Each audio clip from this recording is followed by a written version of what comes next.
You're listening to Soap Dirt, the latest in television entertainment news.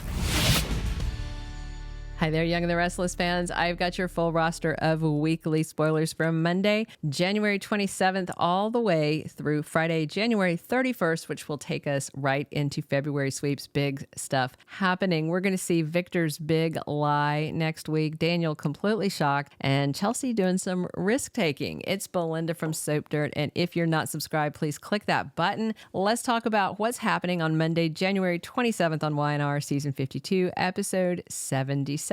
Amy is over spending time with Nate and Audra. The Los Angeles trip really took it out of her. You know, she's got that terminal illness. She's not doing well. She is happy to hear that her son, Damian King, will be coming to Genoa City. Nate says he's coming the next day, but that doesn't mean we're going to see him on Tuesday. You know, in soap time, the next day can be a full week later, and we don't have any spoilers for Amy, Nate, Audra, or Damian for the rest of this week. Amy is stunned to hear that her son is not some struggling drifter kind of guy, but he owns a couple of big companies, and Audra is wondering why he's hiding this. Nate plans to come completely clean on being his brother and knowing Amy, and she's of course worried that Damian's going to be angry with her and at everybody else, and Nate and Audra just hope this all ends well when it comes out in the wash. Plus, Sharon tells Nick she is still absolutely accountable for framing Daniel, but as far as Nick is concerned, Sharon is a victim in this, which I think we can agree. And he thinks she will be forgiven, but Sharon is still determined to make amends to Heather's family. And Nick and Sharon have a close moment when he tells her, when he thought he'd lost her, how empty his life would have been without her. They've been doing this, a slow burn that's so slow, it's ridiculous, like a pilot light.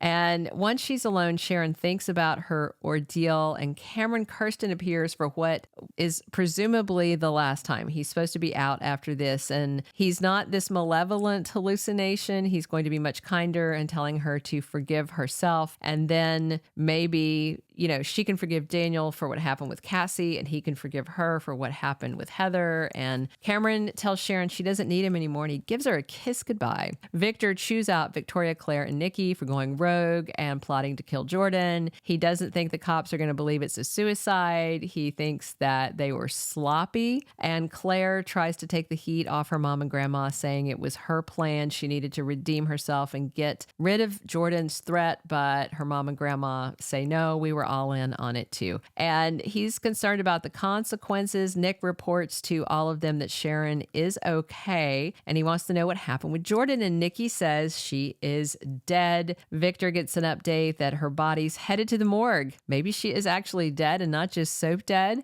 And he says that Ian has to be their focus now. Chance shows up in cop mode, wants to know how Jordan died. Victor takes over and tells big lies, saying that Jordan broke in the house to kill Claire and Victoria, and then Claire pipes in that she poisoned herself, and Chance wants to see where it all happened, so Victor and Nick take him over. And Nick also updates Chance that Mariah found Sharon in the park. She'd been dosed with PCP again, and Victor tells Chance he saw Jordan die, and then she confessed to killing Heather and to working with Ian. And Victor wants to lure him out, but Chance thinks it's a bad idea, and Nick is very worried about Mariah and her family because of the threat of Ian. And over at Sharon's place, coincidentally, Mariah shows up and says her wife Tessa and daughter Aria are missing. On Tuesday, January 28th, it's season 52, episode 78. We have Sally charming Billy and impressing him. I wonder if they are still going to be over at the new house that she redecorated with him. I liked most of the decor. The big tree in front of the picture that kind of obscured the picture bothered me a little bit because it seems like the tree's going to get bigger, and I don't know.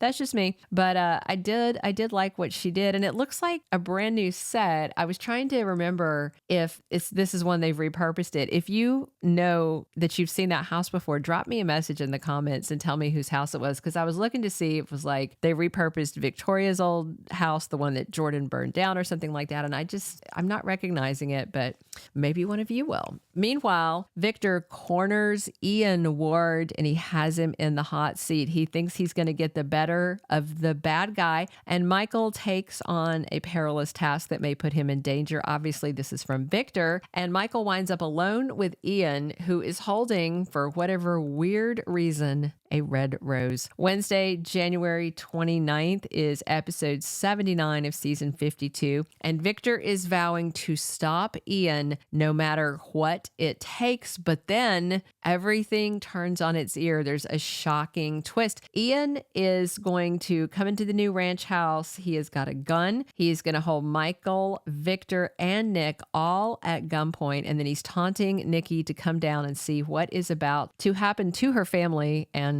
the family lawyer, since Michael's not family, but okay.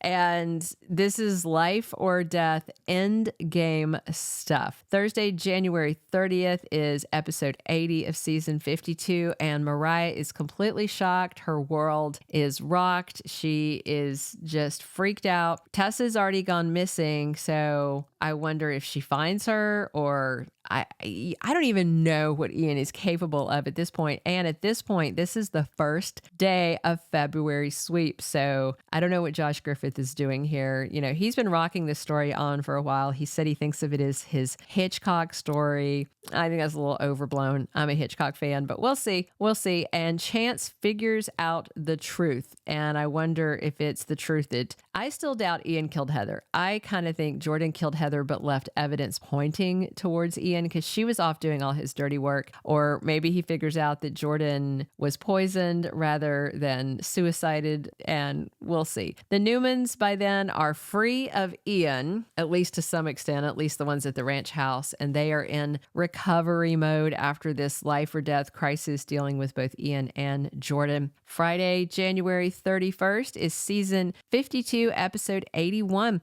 and Kyle is pressing Claire to tell him the truth. Obviously, he'll know at this point that her crazy Aunt Jordan is dead, and I wonder if Claire trusts Kyle enough to tell him the truth. I personally think she should not say it out loud to him, because Summer really wants her out of Kyle's life. And you know how people on soaps talk about things, and there's always somebody listening, lurking around, eavesdropping. And if Summer heard that Claire poisoned Jordan, you know she would use that to her advantage. Meanwhile, Chelsea takes a risk with Adam, and he is surprised by that. And she's supposed to be moving in, so I don't know if this is about the moving in, or maybe they're even getting closer, as we all expect. And Daniel finally gets the truth about Heather's death and who took her life next week on Young and the Restless.